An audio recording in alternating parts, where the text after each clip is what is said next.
Hello, my friends. Welcome to Origins. My name's Don Chapman. It's my privilege to be your host. You know, Origins is a forum where we take the evidence of science and we use it to validate the truth of creation. We have an incredible guest with us today. Dr. Stephen Austin is here. Dr. Austin, how good to have you with us.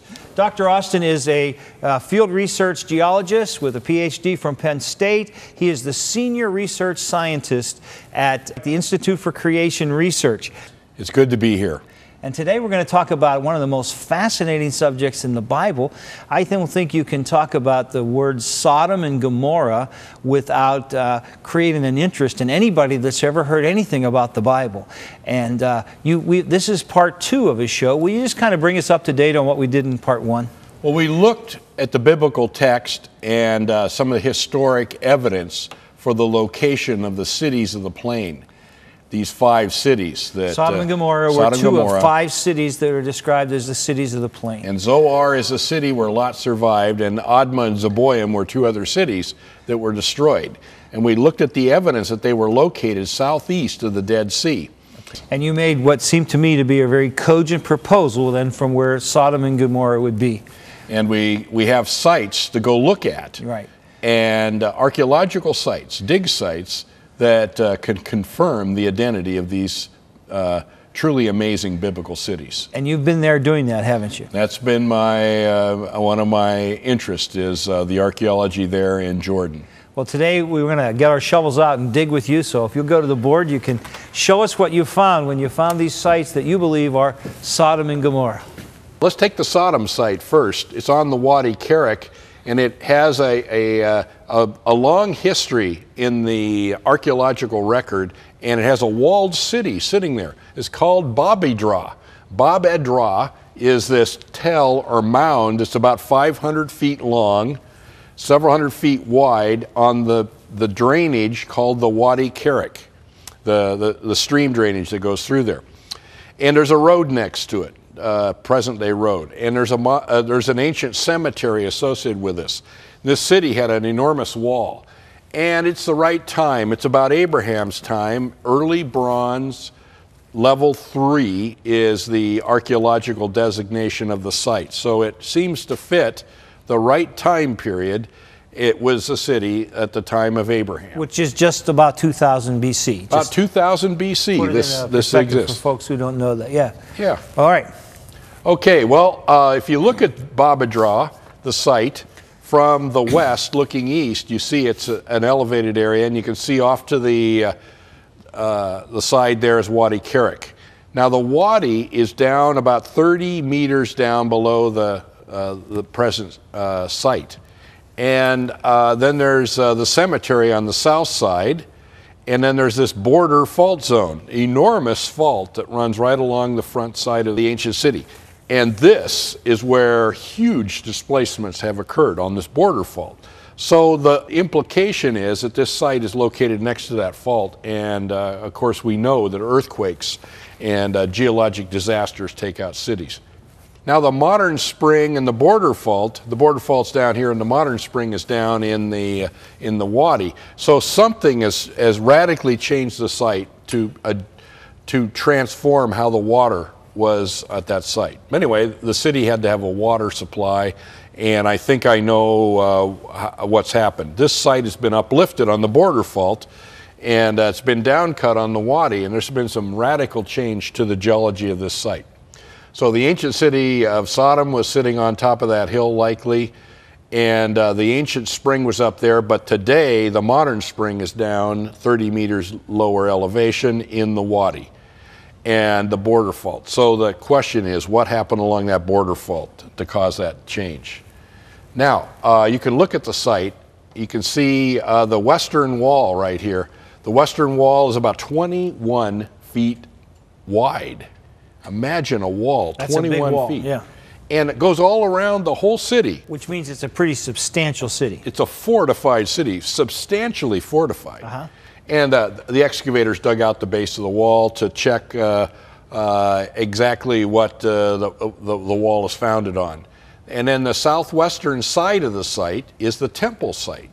And you can see the people up there for scale at the temple site. There I am right there at the temple site. Here's one of the buildings There's an area out here, evidently an altar or something, and there's a lot of burn everywhere. Dr. Austin, is there any indication of to whom it was a temple?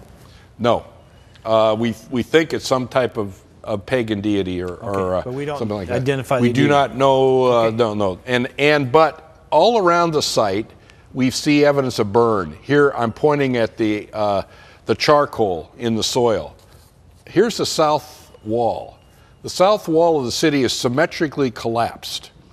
And we're talking about a wall that's 21 feet wide and several hundred feet long. And how did it collapse symmetrically?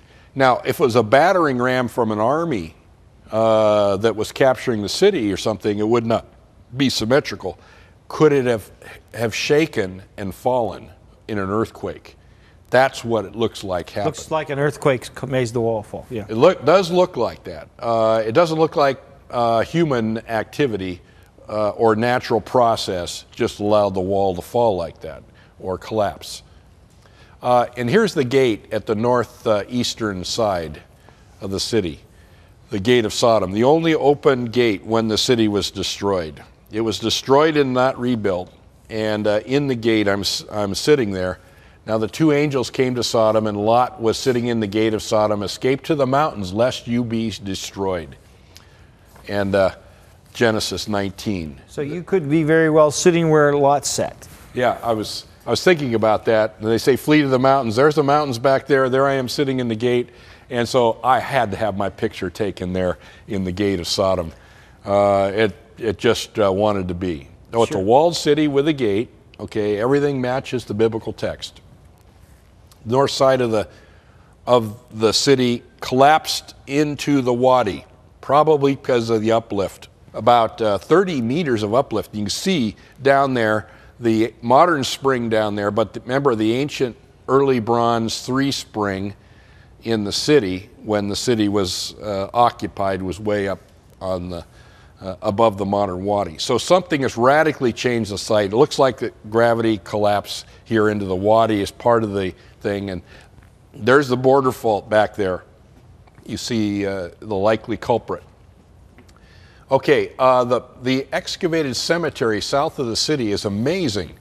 We're looking at what's a low-roofed burial chamber called a charnel house. Charnel House A22 was excavated, and the excavator described the stratigraphy of the deposit and said, it looks like somebody caused a fire on the roof of the burial chamber to cause it to fall.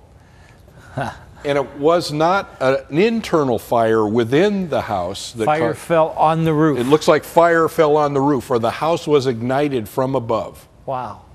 And why would anybody want to burn a cemetery?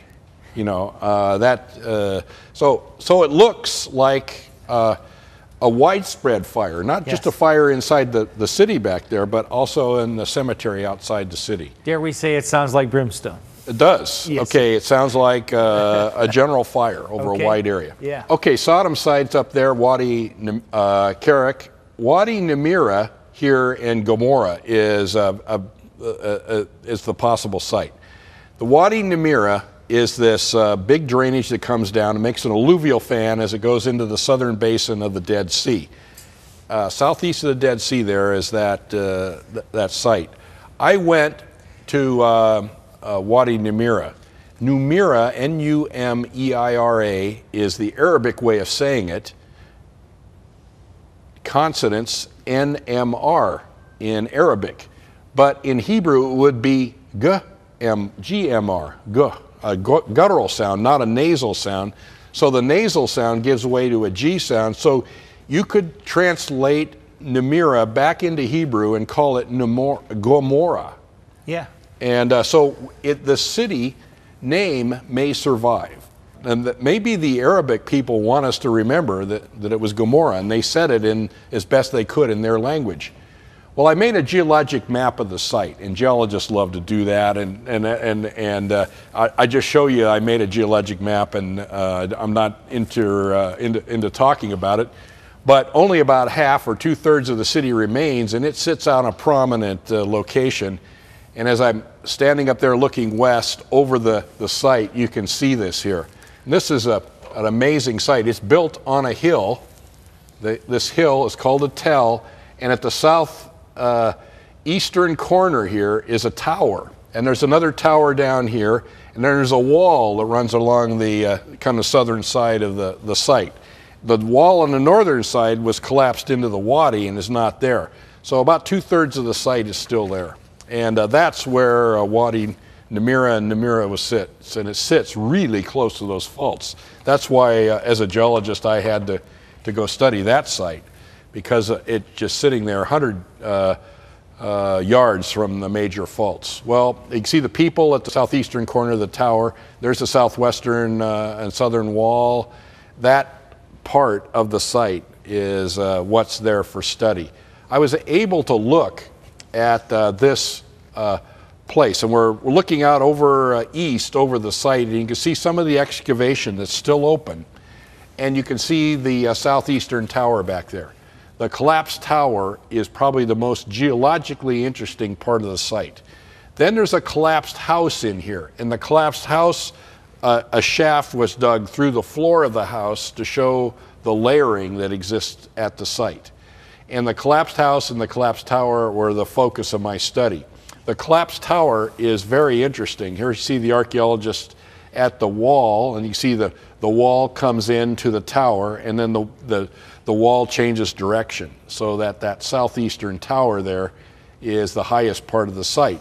But you can see the collapsed debris, and you can see the charcoal on the site. And I'll show you two images. First, I'll show you the charcoal and some of the collapsed debris sitting at the base of the tower. Then I'm going to show you what the excavator photographed and dug in that bigger image.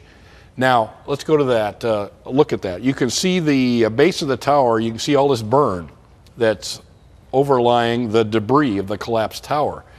And so there's the tower back there, and here's the sand and pebbles and gravel that's sitting there with all of the charcoal at that site.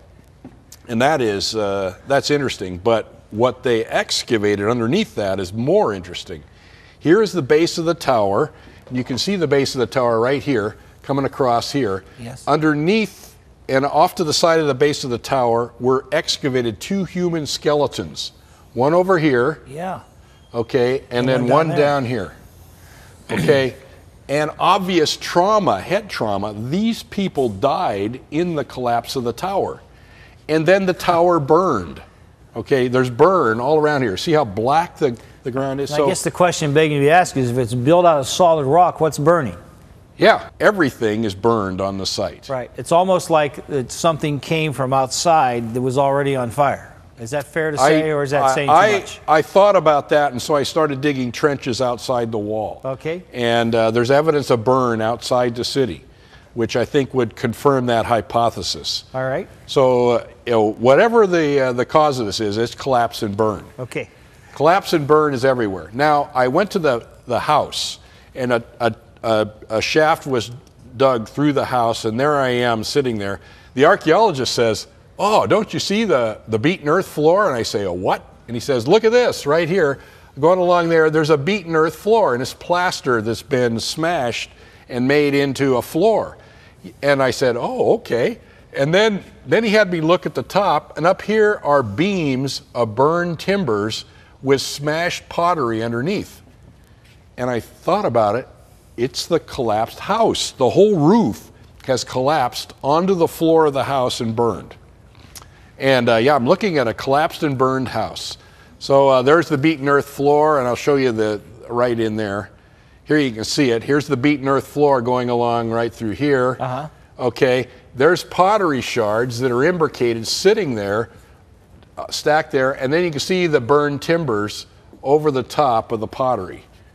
And it's as if the roof collapsed on the house. Something happened very drastic and suddenly, didn't it? Yeah. The collapsed and burned roof resting on the floor. And there's the pre-cultural material and the post-cultural material. So it is very interesting to see what we've seen at that site. So the geology of Sodom and Gomorrah. Sodom was built on ancient lake beds. Gomorrah was built on an active alluvial fan. Both sites were abruptly destroyed in the early Bronze 3 by collapse and ignition. Both sites are adjacent to an enormous border fault that created the Dead Sea Rift Zone. Both sites display vertical displacements associated with those faults of tens of meters. Okay, and then both sites have severe mass wasting and erosion. So this is amazing to think about. Tar seeps are associated with the border fault, and I want to talk to you more about that in a little bit. But this has all the makings of a natural disaster of a colossal scale. Border fault, tar seeps, collapse and burn. The destruction event is described in Genesis 19. Here's the text. It says, "Then the Lord rained on Sodom and upon Gomorrah brimstone and fire from the Lord out of heaven. And he overthrew those cities and all the plain and all the inhabitants of the cities." And then you can imagine what it looked like from Abraham's viewpoint. He's over there at Mamre, which is modern Hebron in Israel, and he's looking down there toward the southeastern part of the Dead Sea, 30 miles away. He sees Sodom and Gomorrah, Zoar, Admah, and Zeboim, those 5 cities, and there's smoke all over the place. And so maybe a 25-degree angle of view, something like that. You know, he's got a little peripheral vision, but when you're looking there, you see smoke, okay? And he's looking southeast, more than 30 miles distance. He sees smoke like a forced air furnace rising over the cities of the plain, across maybe a 30-degree angle of view. Now, just a reminder from the scripture that God had come and spoke with Abraham before this happened. Yes. God warned him this was going to happen. So he's literally looking out, seeing the fulfillment of a prophecy that God had told him, and now he's saying God's doing what he told me he was going to do. And I imagine he's wondering what happened to Lot. I'll bet he is. And what happened to Lot? He survived in the middle of the catastrophe at Zoar. He made out better than his wife did, didn't he? Yeah. Okay, well, we've got to take a break. Don't you go away. We want to look at the implications of this, and you come right back. We'll be right back with you.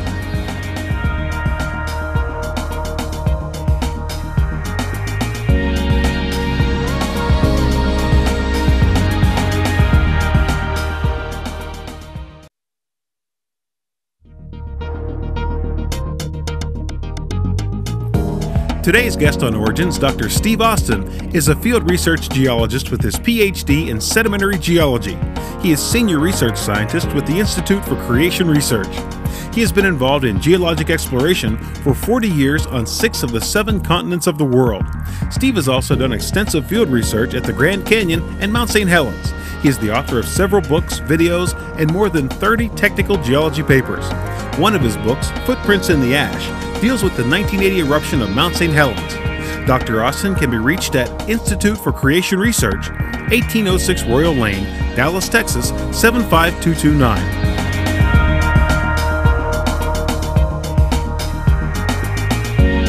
All right, we're back with Dr. Stephen Austin, and we're in Sodom and Gomorrah, and we've seen his archaeological evidence of burn all over where he believes those 2 cities were. And we finished by talking about Abraham standing up on the mountain and looking down 30 miles, and as far as he could see, it's burning. I guess my question is, what's burning? Everything's built out of rock. What's he see burning, sir? Well, at the edge of the Dead Sea, you can see the salt that encrusts the Dead Sea. And I was down there looking at the shore of the Dead Sea, and in this one place, I found the salt broken away, and what do I see seeping out of the ground? I see tar seeping out. Wow. And this fault, the fault zone, has tar in it, okay? And if it has tar, it could have gas. It could have all kinds of petroleum in it. And so this oozing tar from the rock along the border fault could be some of the material that burned. That's fascinating. And something to think about. And could it be erupted from the fault? For example, the Owens Valley earthquake of March 26, 1872, immediately following the Great Shock, men whose veracity is beyond question saw sheets of flame on the rocky sides of the Inyo Mountains just a few miles distant.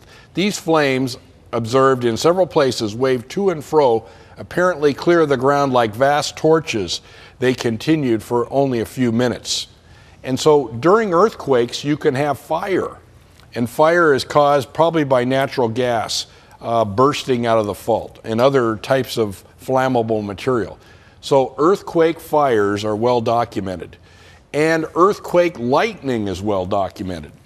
This is a Chilean volcano that erupted in May of 2008. And you can see as the volcano is erupting, as the material's coming out, lightning all around.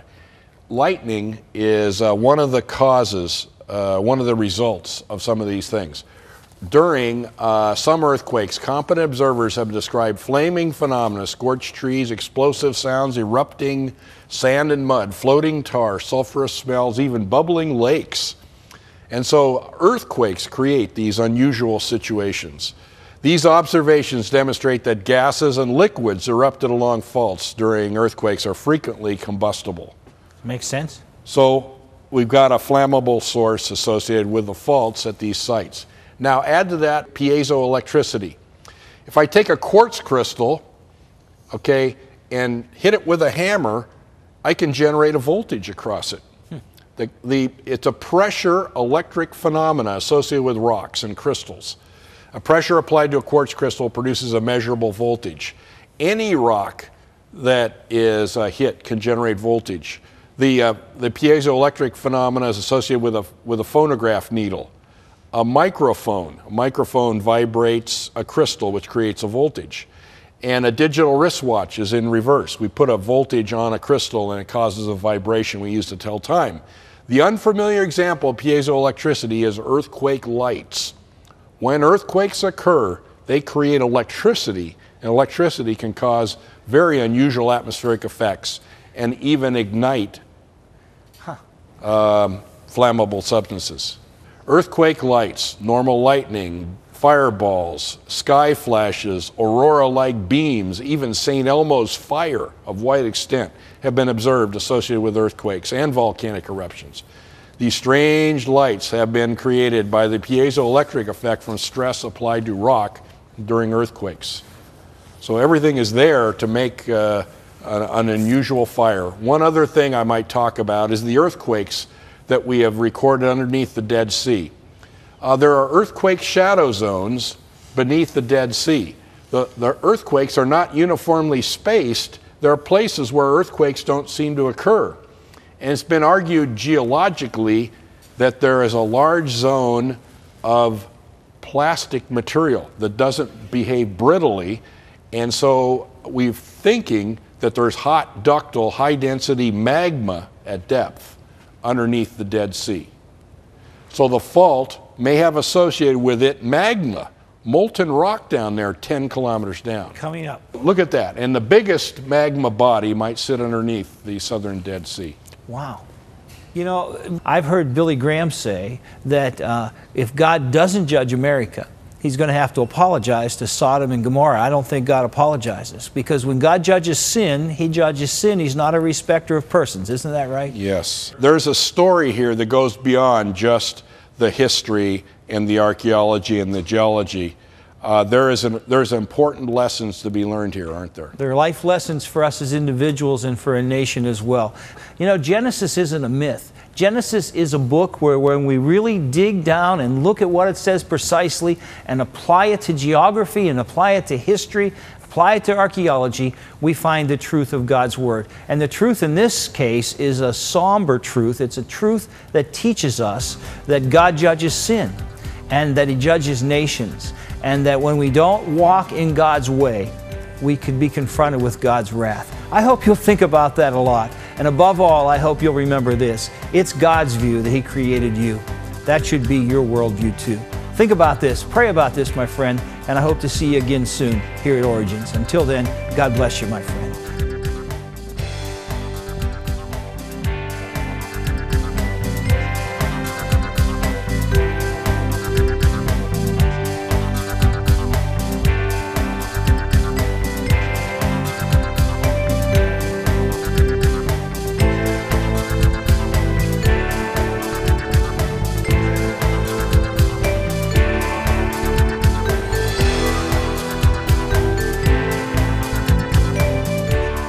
Thank you for watching this edition of Origins.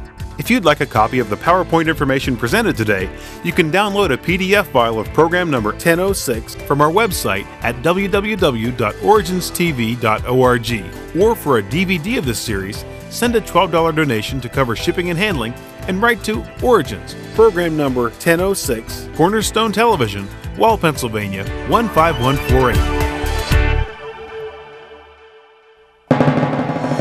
Origins is made possible by the faithful prayers and the financial support of you, our Cornerstone Television family.